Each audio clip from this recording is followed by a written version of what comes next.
ADG और DIG ने किया गढ़गंगा मेले का निरीक्षण। जनपद हापुड़ के गढ़मुक्तेश्वर खादर क्षेत्र में लगने वाले कार्तिक मेले की तैयारी का जायजा लेने के लिए अपर पुलिस महानिदेशक मेरठ जोन भानु भास्कर और डीआईजी कलानिधि नैथानी ने मेला स्थल पहुंचे।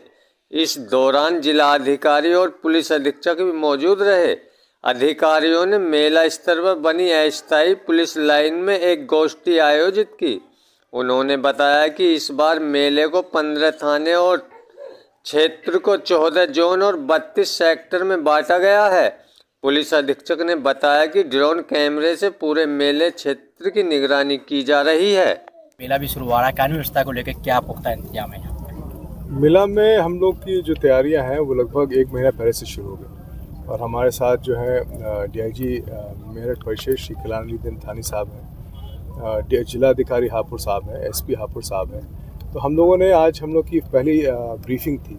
इसके पहले भी हम लोग की ब्रीफिंग हुई थी, वो स्थानीय अधिकारियों की थी। अब जो बाहर से अधिकारी आए थे उनके साथ, तो हमारे कई लेवल्स के अधिकारी आए हैं। हमारे साथ एसपी अमरोहा भी यहाँ जुड़े हैं और साथ में एडिशनल एसपी रैंक के अधिकारी जो सुपर जोनल मजिस्ट्रेट रहेंगे और एडीएम रैंक के भी अधिकारी आए हैं। हमारे एसडीएम्स भी आए हैं, सीओ भी आए हैं, इंस्पेक्टर्स भी आए हैं। तो लगभग 25 थाना बने हैं, हमारे सेक्टर्स बने हैं 32 के आसपास और साथ में जोन्स बने हैं 14 के ऊपर।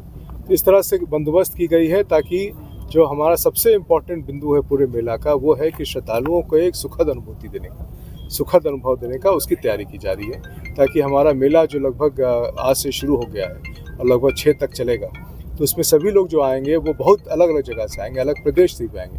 हरियाणा से लोग आएंगे, दिल्ली से आ रहे हैं, अन्य जगह से भी आ रहे हैं लोग और बहुत उत्साह है लोगों में। अभी से ही बहुत सारे लोगों के बुकिंग्स की भी बात की जा रही है। तो जहाँ से लोग आएंगे तो वहाँ पर हम लोग अच्छी अनुभूति दे सकें, अच्छे सुखद अनुभूति के साथ साथ माँ गंगा मैया का दर्शन करके और प्रणाम करके वो सब अपने अपने जगह पे जा सकें। सर, क्या चुनौती मानने हैं यहाँ पे? 2 चुनौती सबसे बड़ी रहती हैं। एक तो शराब माफिया सक्रिय हो जाते हैं, दूसरी चुनौती आती है जाम की, हर साल देखी जाती है।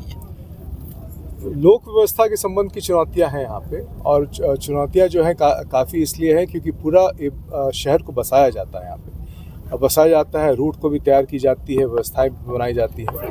इसी तरह से हमारी ट्रैफिक की भी बंदोबस्त रहती है। हमारे ट्रैफिक का भी यहाँ पे कई ज़िले से आते हैं। यहाँ पे जो नॉर्मल फ्लो है लगभग 10,000 गाड़ियों का, 1 लाख से ऊपर गाड़ियाँ हो जाती हैं, 2 लाख से ऊपर गाड़ियाँ हो जाती हैं, तो उनको भी व्यवस्थित ढंग से लाना होता है। कई जगह जो है लोग अपने बुग्गियों से भी आते हैं, ट्रैक्टर से भी आते हैं, तो उनको भी बंदोबस्त करना होता है। वो बंदोबस्त करने के लिए मुजफ्फरनगर से लोग आते हैं, वहाँ पे कई इसी तरह से पूरे प्रदेश से हम लोगों ने फोर्स को यहाँ पे लाया है। फोर्स को ला के बड़ी संख्या में फोर्स है, पीएसी है, सीपीएमएफ है, आरआरएफ है, एसडीआरएफ है, एनडीआरएफ है। हमारे फायर सर्विसेज की बहुत बड़ी टीम है, हमारे कम्युनिकेशन सर्विसेज की बहुत बड़ी टीम है। ये सारी टीमें जो है इसलिए लगाई गई हैं ताकि हम श्रद्धालु जो हमारे सबसे इम्पोर्टेंट केंद्र बिंदु पे उनको अच्छी अनुभूति करा सकें पूरे मेला में। सर, कितने श्रद्धालु पहुँचने की उम्मीद? अभी संख्या पिछले साल तो बहुत बड़ी संख्या थी, लाखों में थे और इस साल भी उससे अधिक होने की संभावना है। और जैसे जैसे मेला आएगा वैसे डेली आप लोगों को आंकड़े हम लोग देते रहेंगे। सर, मेले में खुलेआम जुआ चलता है, इसके बारे में रोकथाम के लिए कुछ इस बार किया गया है? बहुत सारी टीमें बनाई गई हैं कहीं भी और लोगों को उसमें प्रचार प्रसार किया जा रहा है, जागरूक किया जा रहा है कि जिस श्रद्धा से मेला की जा रही है, जिस श्रद्धा से हम लोग गंगा माँ की उपासना करते हैं, उसी श्रद्धा से पूरा मेला में इसमें कहीं भी जुआ या इस तरह से गैर परंपरागत चीज़ की कहीं कोई बंदोबस्त नहीं, कोई भी इसमें नहीं।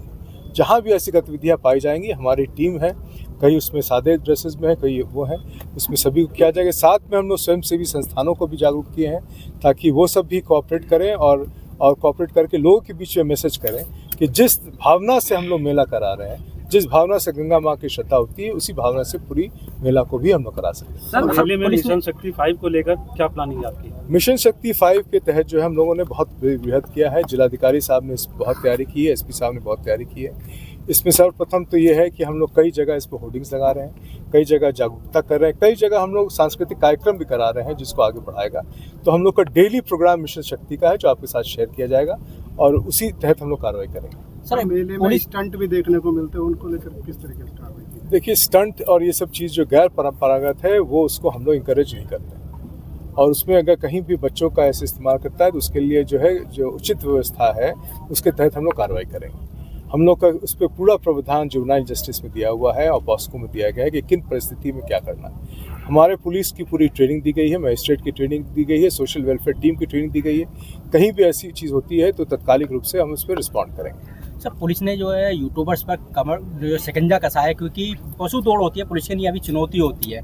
जो दूसरे राज्यों से पशु दौड़ लगाने के लिए आते हैं उन पर किस तरीके से लगाम लगाई जाएगी, क्योंकि जो बॉर्डर होते हैं उसके सारे या जो आसपास के गांव होते हैं उनके रास्ते से जो पशु दौड़ शुरू हो जाती है। पशु दौड़ की पुरानी कुछ है डिटेल्स है हमारे पास, जिन्होंने किया है उसकी भी डिटेल्स है। जितने लोगों के हमारे संज्ञान में है उन सभी के ऊपर जो है निरोधात्मक कार्रवाई की गई है और सभी जिलों से की गई है। जितने मेरठ जोन के ज़िले हैं, जितने अन्य जोन के ज़िले हैं, उन सब में कार्रवाई की जा रही है। उसको पूरी तरह से हम लोग डिस्करेज कर रहे हैं, किसी भी तरह का उसको उत्साह नहीं। जो लोग करेंगे उसमें पशु क्रूरता के लेके, बल्कि कई लोगों ने इसके ऊपर अपना व्यक्तित्व दिया है अब कि ऐसी चीज़ को हम लोग इंकरेज ना करें। और जहाँ भी ऐसी चीज़ को डिटेक्ट होती है तो जो भी उसके अंदर प्रविधानित नियम है उसके अंतर्गत उनके खिलाफ कार्रवाई होगी। इसको किसी भी परिस्थिति में हम लोग होने नहीं देंगे।